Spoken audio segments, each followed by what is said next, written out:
సమగ్ర శిక్ష అభియాన్ సంస్థలో పనిచేస్తున్న ఉద్యోగులను విద్యాశాఖలో విలీనం చేసి రెగ్యులర్ చేయాలని సమగ్ర శిక్ష అభియాన్ యూనియన్ జిల్లా ప్రధాన కార్యదర్శి చైతన్య డిమాండ్ చేశారు.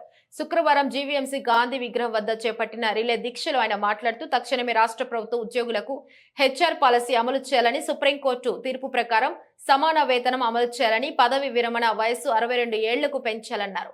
వేతనంతో కూడిన మెడికల్ లీవులు మంజూరు చేయాలని, మెరుగైన హెల్త్ స్కీమ్ అమలు చేయాలని కోరారు. ఈ కార్యక్రమంలో పలువురు ఉద్యోగులు పాల్గొన్నారు.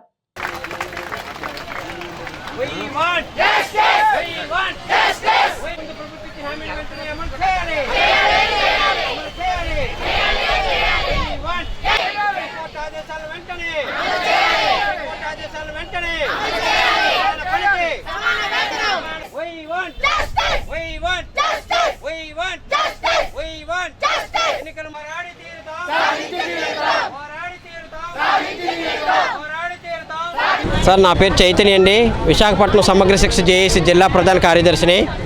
సమగ్ర శిక్షలో పనిచేస్తున్నటువంటి వేలాది ఉద్యోగులు ఈరోజు రాష్ట్ర వ్యాప్తంగా ఈ జిల్లాల్లో సమ్మెలో పాల్గొంటున్నామండి. గత నెలన్నర నుంచి ప్రభుత్వానికి మేము వినతిపత్రాలు, నిరసనలు తెలియజేస్తున్న ప్రభుత్వం మా పైన దృష్టి పెట్టలేదండి. విద్యాశాఖలో అత్యంత కీలకమైనటువంటి విధులు నిర్వహిస్తున్నాం. మేము ఉన్నత చదువులైనటువంటి పీజీలు, డిగ్రీలు, బీఎడ్లు పూర్తి చేసి కాంట్రాక్ట్ విధానంలో పనిచేస్తున్నామండి. ఒక సమాన పనికి సమాన వేతనం చెల్లించడం లేదు, శ్రమ దోపిడీ జరుగుతుంది. ఈ ముఖ్యమంత్రి గత ఎన్నికల ముందు మేము అధికారంలోకి వస్తే మిమ్మల్ని రెగ్యులర్ చేస్తామని, మీకు ఉద్యోగ భద్రత కల్పిస్తామని స్పష్టంగా హామీ ఇచ్చి ఉన్నారండి.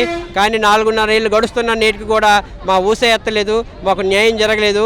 ఈ నేపథ్యంలో కడుపు మంటతో, ఆకలి కేకలతో మా కుటుంబ సభ్యులతో సహా మేము రోడ్డెక్కి సమ్మె చేస్తున్నామండి. ప్రభుత్వం వెంటనే స్పందించి మాకు న్యాయం చేయకపోతే, మా ఉద్యోగాలకు ఉద్యోగ భద్రత కల్పించకపోతే రానున్న ఎన్నికల్లో మా 25,000 మంది కుటుంబ సభ్యులు దాదాపు 1,00,000 వరకు మా ఓట్లు ఉంటాయండి. మేము తగిన గుణపాఠం చెప్తామని ప్రభుత్వాన్ని హెచ్చరిస్తున్నామండి.